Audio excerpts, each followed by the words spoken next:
صحابہ میں بڑا جذبہ تھا جنگ کا نا جی، حد سے زیادہ، اور اللہ کو راضی کرنے کی ایک بڑی تڑپ تھی۔ ایک صحابی رسول ہیں اوف بن حارث، ابھی جنگ شروع نہیں ہوئی، وہ پوچھنے لگے کہ یا رسول اللہ بتائیں اللہ کیسے مسکراتا ہے، یعنی میں کوئی ایسا کام کروں جس سے اللہ مسکرائے، اللہ راضی ہو جائے۔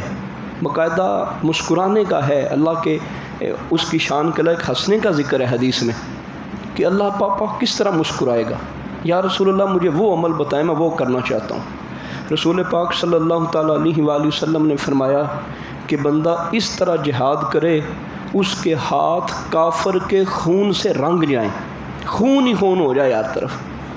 اب انہوں نے زیرہ پہنی ہوئی تھی، وہ لوہے کا لباس، وہ پھینک دیا، دوڑ گئے میدان جنگ میں، لڑتے لڑتے کافروں کو قتل کیا، بے شمار اپنے اوپر بھی زخم آئے، خون و خون ہو گئے، اس حالت میں وہ شہید ہو گئے۔ یعنی یہ ان کی چاہت تھی کہ اللہ راضی کیسے ہو، اللہ خوش کیسے ہو، میرے کس کام سے اللہ راضی ہو جائے۔ جان کی فکر نہیں ہے، حالانکہ جان سے بڑھ کے تو کوئی چیز نہیں ہوتی، بعض کا تو اولاد بھی پیچھے ہو جاتی ہے، بزنس بھی پیچھے ہو جاتا ہے، بلکہ ہر وقت ہی ایسے ہوتا ہے، جان سے آگے کوئی چیز نہیں۔ تو جب ان کو پتہ چلا نا اللہ ایسے راضی ہوتا ہے تو پھر جان کی پرواہ نہیں کی، پھر خود بھی خون و خون ہو گئے اور اگلوں کو بھی خون و خون کر دیا۔ فرمایا سرکار نے کہ تیرے ہاتھ کافر کے خون کے اندر جو ہے وہ بھر جائیں تو پھر اللہ مسکرائے گا اپنی شان کے مطابق۔ حضرت عکاشہ رضی اللہ تعالی عنہ یہ اتنا لڑے، تلوار بڑے اعلیٰ قسم کے لوہے کی بنائی جاتی تھی اور تلوار کو بڑا چیک کیا جاتا تھا کہ تلوار ٹوٹے نہ، تلوار ٹیڑھی نہ ہو، اور بڑے خاص طریقے کے ساتھ اس کے زاویے اور اس کی دھار بڑے محسن طریقے سے بنائی جاتی تھی۔ تو تلوار کو توڑنا یہ بڑا اوکھا کام ہوتا تھا لڑتے لڑتے۔ تو اتنا انہوں نے حضرت عکاشہ رضی اللہ تعالیٰ عنہ اتنی خوبصورت جنگ کی اور اتنے باکمال طریقے سے لڑنے کی، تلوار ہی ٹوٹ گئی، اور پھر واپس آگے سرکار کے پاس، یا رسول اللہ تلوار ٹوٹ گئی ہے۔ سرکار دو عالم صلی اللہ علیہ وسلم کے پاس ایک ڈنڈا تھا، سوٹا تھا، سرکار نے فرمایا یہ لو۔ اب دیکھیں وہ صحابی ہیں، کوئی اعتراض نہیں کیا، کتنا ان کا عقیدہ مضبوط ہے۔ یا رسول اللہ میں ڈنڈے کے ساتھ لڑوں، اگلوں کے پاس تلواریں ہیں، میں ڈنڈے کے ساتھ لڑوں، تو وہ ڈنڈا ہی گویا تلوار ہو گیا۔ اور رسول پاک صلی اللہ علیہ وسلم کے یہ صحابی گئے میدان جنگ میں، لڑتے رہے، پھر ساری عمر ان کے پاس یہ ڈنڈا ہی رہا، جتنی بھی سرکار کے دور میں جنگیں ہوئیں ڈنڈا ان کے پاس رہا، وہ جو تلوار بن گیا تھا اس کے ساتھ یہ جنگیں کرتے رہے۔ پھر یہ جنگ یمامہ کے اندر حضرت صدیق اکبر کے دور میں جنگ یمامہ کے اندر شہید ہوئے تھے، اس وقت تک اسی ڈنڈے کے ساتھ ہی لڑتے رہے۔ یہ قریب آقا علیہ الصلوۃ والسلام کا معجزہ تھا کہ ڈنڈا دیا وہ تلوار سے بھی بہتر ہوگا، نہ وہ ٹوٹا اور نہ اس کو کچھ ہوا۔ یہ بھی جنگ بدر کے اندر واقعہ ہوا تھا۔ پھر ایک واقعہ پیش آیا، جب جنگ شروع ہونے لگی تھی، رسول پاک صلی اللہ تعالیٰ علیہ وآلہ وسلم نے مٹھی بھری اور مٹھی بھر کے کافروں کی طرف سرکار نے پھینک دی۔ کینکریاں، ریت، مٹی، ان تینوں کا ذکر آتا ہے۔ رسول پاک صلی اللہ علیہ وسلم نے پھینکی، حالانکہ ہم اگر مٹی بھر کے پھینکیں تو 2 کے آنکھوں میں پڑے گی، 4 کی آنکھوں میں پڑے گی، لیکن اللہ کی کرنی ایسی ہوئی وہ ساروں کی آنکھوں میں پڑ گئی، اور اب وہ سارے پریشان ہو گئے۔ اب نبی پاک صلی اللہ تعالیٰ علیہ وآلہ وسلم نے یہاں ارشاد فرمایا ان پر حملہ کرو، اب ان کی قسمت میں شکست رہ گئی ہے، ان کے اوپر حملہ کرو۔ صحابہ اکرام نے ٹوٹ کے حملہ کیا، اب وہ سارے مارے گئے، جن جن کے مقدر میں قتل ہونا تھا وہ سارے ہی مارے، ان کو سمجھ نہیں لگ رہی تھی ہم کیا کریں۔ تو اس موقع پہ اللہ رب العزت نے قرآن پاک میں فرمایا وَمَا رَمَيْتَ إِذْ رَمَيْتَ وَلَٰكِنَّ اللَّهَ رَمَىٰ، اے میرے محبوب وہ کینکریاں، وہ مٹی آپ نے نہیں پھینکی تھی، وہ تو ہم نے پھینکی تھی۔ اتنا محبوب کے ساتھ پیار ہے اور اتنی چاہت ہے، فرمایا محبوب اس کے اندر جو قوت تھی، اس کے اندر جو کمال ہم نے رکھ دیا وہ ہم نے رکھا تھا، بظاہر تو آپ پھینک رہے تھے لیکن اس کے اندر برکت ہم نے شامل کر دی۔ تو یہ بھی جنگ بدر کے اندر ہوا۔ فرشتوں کی بڑی مدد تھی، اس کی چند آیات ہم نے پچھلے درسوں کے اندر سنی، بڑے اس کے واقعات ہیں، ان میں سے چند ایک واقعات ہم سنتے ہیں۔ صحابہ کہتے ہیں، امام مسلم نے اس حدیث پاک کو لکھا، حضرت عبداللہ ابن عباس سے روایت ہے، غزوہ بدر میں ایک مسلمان ایک مشرک کے پیچھے ہو گیا اس کو مارنے کے لیے، وہ کہتے ہیں میں اس کو مارنے کے قریب ہوا، مجھے آواز آ رہی تھی ہیزوم آگے بڑھو۔ ہیزوم پتہ نہیں کیا چیز ہے، تو جب میں اس کو مارنے لگا میری تلوار سے پہلے اس کی گردن کٹی اور زمین پہ۔ میں آیا رسول پاک صلی اللہ تعالیٰ علیہ وآلہ وسلم کی بارگاہ میں، یا رسول اللہ یہ معاملہ میرے ساتھ ہوا ہے، آواز آ رہی تھی ہیزوم آگے بڑھو، اور میں نہیں پتہ وہ ہیزوم کیا ہے، اور پھر میں مشرک کو مارنے لگا، وہ مکہ کے جو آئے تھے دشمن ان کو مارنے لگا، میرے مارنے سے پہلے وہ بندہ کٹ کے زمین پر گرا ہے، پھر میں نے اس کے چہرے کے اوپر تلوار کا باقاعدہ نشان دیکھا۔ سرکار فرمایا یہ فرشتے کے گھوڑے کا نام تھا ہیزوم، اور وہ فرشتے تھے کہ جو تیرے سے پہلے اس کافر کو مار رہے تھے۔ تو اس کے اندر صرف مسلمانوں کی مدد شامل حال نہیں تھی، فرشتے بھی آئے تھے۔ یہ مسلم شریف کی حدیث پاک۔ پھر ایک اور واقعہ رونما ہوا، حضرت عباس رضی اللہ تعالیٰ عنہ جو سرکار کے چچا جان تھے، ان کے لیے بھی حکم یہ تھا ان کو مارنا نہیں ہے۔ پچھلی دفعہ ہم نے سنا ابو البختری کے بارے میں، حضرت عباس کے بارے میں، جو بنو ہاشم کے لوگ تھے ان کے بارے میں نبی پاک صلی اللہ علیہ وسلم نے فرمایا وہ اپنی مرضی سے نہیں آئے، وہ کفار مکہ کے تیار کرنے پہ آئے ہیں، ان کا ارادہ کو نہیں لڑنے میں، تو ان کو نہیں مارنا۔ تو حضرت عباس کے سلسلے میں فرمایا تھا کہ ان کو نہیں مارنا، ان کو قیدی کر لیا گیا۔ یہ آ کے کہیں یا رسول اللہ صلی اللہ علیہ وسلم انصاری صحابی کہ میں نے قیدی کیا ہے، حضرت عباس کہیں یا رسول اللہ اس نے مجھے قیدی نہیں کیا، تو کس نے قیدی کیا ہے؟